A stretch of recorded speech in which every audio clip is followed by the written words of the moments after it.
राधे राधे, हरे कृष्णा। कैसे हो आप सभी लोग? आशा करती हूँ आप सभी मंगल में होगे, स्वस्थ होगे, अच्छे होगे। बड़े सारे लोगों का एक प्रश्न होता है कि दीदी हमें श्रीधाम वृंदावन में वास कैसे मिलेगा? दीदी क्या करें कि हम श्रीधाम वृंदावन में सेटल हो जाए, श्रीधाम वृंदावन में हम परमानेंटली रह सके। इसके कुछ हमें उपाय बता दीजिए और कुछ बातें बताइए कि कैसे हम श्रीधाम वृंदावन में रह सकते हैं। तो मैं आज आपको एक नहीं, दो नहीं, पूरे 5 बातें बताने जा रही हूँ जो श्रीधाम वृंदावन में वास के लिए सबसे ज्यादा जरूरी है। और सबसे ज्यादा जरूरी है नंबर 1 दृढ़ संकल्प, जिसे कहते हैं सबसे ज्यादा जरूरी है दृढ़ संकल्प। दिन रात सोते उठते जागते आपके मन में केवल एक ही विचार आना चाहिए कि मुझे ब्रज में वास करना है, मुझे ब्रज में वास करना है। अंदर एक ही, आप सो के उठ रहे हो, फील करो आप श्रीधाम वृंदावन में हो। फिर आप सो रहे हो, तब फील करो आप श्रीधाम वृंदावन में हो। जब दिमाग में 24 घंटे श्रीधाम वृंदावन रहेगा ना, तो आप ब्रज में वास करो या ना करो, आपका शरीर मानसिक रूप से ब्रज में स्वतः ही वास करने लगेगा। इसलिए सबसे पहले दृढ़ संकल्प कि मुझे वृंदावन जाना है, मुझे वृंदावन जाना है, जाना है तो जाना है। नंबर 1 बात। नंबर 2 जो बहुत ज्यादा आवश्यक है, जब भी आप ब्रज में जाते हो, जैसे कि वृंदावन जा रहे हो, राधा रानी के मंदिर बरसाने जा रहे हो, तो अगर आपको बरसाने में वास चाहिए, क्या कहते हैं, कन्हैया जी से बोलना पड़ेगा कि हे कन्हैया मुझे राधा रानी के बरसाने में वास दिला दो। और अगर आपको वृंदावन में वास चाहिए, ब्रज में वास चाहिए, तो आपको राधा रानी से सिफारिश लगानी पड़ेगी कि हे राधा रानी, हे मेरी आराध्य है, हे माता, जैसे तुमने श्री कृष्ण जी के साथ ब्रज में रास रचाई है, जैसे तुमने श्री कृष्ण जी के साथ ब्रज में भिन्न भिन्न क्रीड़ाएं करी हैं, वैसे मुझे भी ब्रज में वास दिला दो ना। मैं भी उस पावन पुनीत मिट्टी में रहना चाहती हूँ, उस ब्रज की रज को मस्तक पे लगाना चाहती हूँ। तो आपको माता रानी से, राधा रानी से प्रार्थना करनी है। वृंदावन में वास करना है तो राधा रानी से प्रार्थना करनी है, बरसाने में वास करना है तो आपको प्रार्थना करनी है ठाकुर जी से, अर्थात बिहारी जी से। तीसरी और बहुत जरूरी बात, परम नंबर 1 पे होनी चाहिए। आप कहोगे दीदी भक्ति परम नंबर 1 पे, अर्थात हम समझे नहीं। जिस प्रकार से मकान मालिक होने के लिए आप मकान मालिक हो तो आपके पास रजिस्ट्री होती है ना कि भैया इस मकान के हम मालिक हैं, तो हमारे पास रजिस्ट्री है। इसलिए ब्रज में, वैसे ही ठीक उसी प्रकार से ब्रज में वास करने के लिए भक्ति की पराकाष्ठा होनी चाहिए, अर्थात आप भक्त हो, ये आपके पास सबूत होना चाहिए। और भक्तों का सबूत क्या होता है? गले में कंठी की माला, मस्तक पर तिलक, मुख पर हरि नाम कीर्तन, हरे रामा रामा रामा हरे हरे, हरे कृष्णा कृष्णा कृष्णा हरे। जब भी मिलो तो भक्ति में ही बातें हो। भाई लोग कहते हैं कि तिलक लगा के तुम ज्यादा पंडित ब्राह्मण बन रहे हो।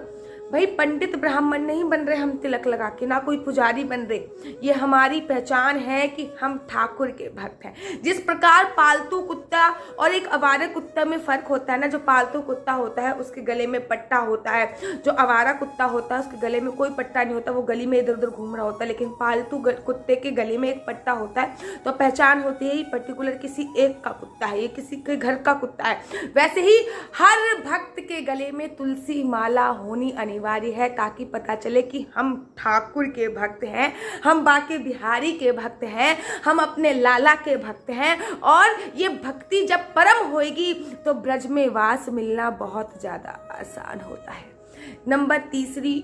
ये तीसरी बात मैंने बताई। नंबर 4 बात जो बहुत ज्यादा जरूरी है, आपको ब्रजवास के लिए प्योरिटी देनी पड़ेगी ना। पर ब्रजवास, लोगों के 80-80 लाख रुपए के घर हैं, 90-90 लाख रुपए के घर हैं, लेकिन फिर भी उनको ब्रजवास नहीं मिल रहा। क्यों? क्योंकि ठाकुर जी की मर्जी नहीं है, क्योंकि ठाकुर जी की मर्जी, क्योंकि उनकी प्योरिटी ही नहीं है ब्रज में वास। अर्थात वो ब्रज में वास सेकंड थिंग सोचते हैं। ब्रज में वास वो ये सोचते हैं हम कैसे रहेंगे, हाउ टू सर्वाइव, कैसे सरवाइव करेंगे, बच्चे अच्छे पढ़ पाएंगे नहीं पढ़ पाएंगे, मेरे वहाँ पे क्वालिफिकेशन मेरे बच्चों को अच्छी मिलेगी कि नहीं मिलेगी। अरे मेरी दिली तमन्ना है कि मैं जब भी गर्भवती हूँ तो मैं आज अपने यूट्यूब के परिवार को ये बात बता रही हूँ, यूट्यूब के सब्सक्राइबरों को ये बात बता रही हूँ, अपना परिवार को ये मेरी दिली तमन्ना है कि मैं जब भी गर्भवती हूँ मेरा बच्चा ब्रज की मिट्टी पर जन्म ले। ये मेरी दिली तमन्ना है, ब्रज की मिट्टी पे। लेकिन लोग क्या सोचते हैं, पता नहीं वहाँ पे क्वालिफिकेशन अच्छी मिलेगी कि नहीं, हमारा जीवन यापन कैसे चल पाएगा या नहीं चल पाएगा, हम वहाँ पे कहाँ पे रहेंगे, कुछ नहीं समझ में आ रहा, कैसे करेंगे क्या। प्लानिंग्स उनके दिमाग में बहुत ज़्यादा बनती हैं, उनके दिमाग में ये बात नहीं करती कि मैं ब्रज में बस पहुँच जाऊँ, ठाकुर देखा जाएगा, जो होगा ठाकुर देख लेगा, मैं नहीं ठाकुर देख लेगा, मैं केवल अपना हाथ तो उसको पकड़ाऊं, अपनी उंगली तो पकड़ाऊं, मेरा ठाकुर तो इतना महान है वो पूरा का पूरा हाथ पकड़ लेगा। तो ये चौथी और बहुत जरूरी बात कि आपको प्योरिटी देनी है। सबसे पहले आपके मन में केवल एक ही चीज होनी चाहिए कि ब्रज में वास चाहिए, ना कि वहां पे सुख सुविधाएं चाहिए। ठीक है, नेक्स्ट क्वेश्चन जो बहुत ज़्यादा जरूरी है और बहुत ज़्यादा कंपलसरी है, जब भी आप वृंदावन जा रहे हैं, अगर आपको ब्रज में वास चाहिए तो पहले आप वृंदावन एक दिन के लिए जाते थे, अब साल में 2 बार जाने लग जाओ, अगर 2 बार जाते थे तो 3 बार जाने लग जाओ, फिर महीने में जाने लग जाओ, 1-2 दिन वहाँ पे स्टे करने लग जाओ। स्टे करने के बाद फिर वहाँ पर जो आम जनता है, मैं आम पीपल की बात कर रही हूँ, साधु संतों की बात नहीं कर रही, मैं आम लोगों की बात कर रही हूँ। उनको देखो, उनको ऑब्जर्व करो कि एक रिक्शा वाला है, अगर वो साइड भी मांग रहा है ना तो राधे राधे कर रहा है। एक दूध वाला आता है, मैं जब वृंदावन में होती हूँ तो दूध वाला आता है, वो कभी भी गेट नहीं बजाता, राधे राधे राधे राधे दूध ले लो, मतलब ये वाली बात होती है। एक भिक्षुक भी अगर भिक्षा मांगने आता है तो वो हरे कृष्णा का जाप करते हुए आता है। तो वहाँ की जो आम लोग हैं उनको फील करो, उनको देखो कि वो कैसे रहते हैं, क्या करते हैं, और जब अपने घर वापस आ जाओ तो उन्हीं लोगों का मनन करो, चिंतन करो, धीरे धीरे आपको ब्रजवास वहाँ पे मिल जाएगा।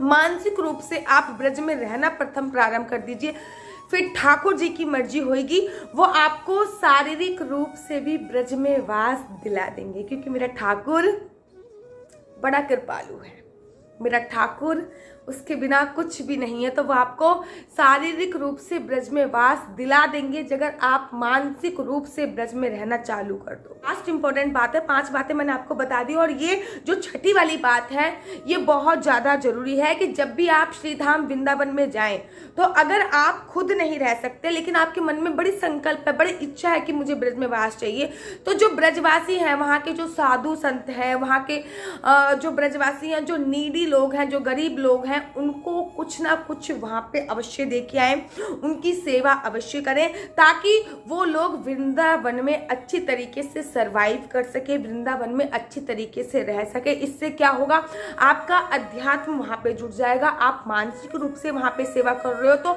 आप वृंदावन में वास कर रहे हो या नहीं कर रहे, लेकिन फिर भी वृंदावन में ना चाहते हुए भी आपका वास स्वतः ही हो जाएगा। और मेरा ठाकुर कहेगा, जब ये मेरे भक्तों की इतनी सेवा कर रहा है तो मेरे को अपने धाम पे इसको प्रथम जगह देनी चाहिए। तो आशा करती हूँ कि आपको मेरी वीडियो अच्छी लगती होगी। अगर आपको मेरी वीडियो अच्छी लगती है तो आप अपना यूट्यूब चैनल हरि बोल को लाइक शेयर सब्सक्राइब करना बिल्कुल भी मत भूलिए। तब तक के लिए मुझे दीजिए इजाजत। राधे राधे, हरे कृष्णा, हरि बोल।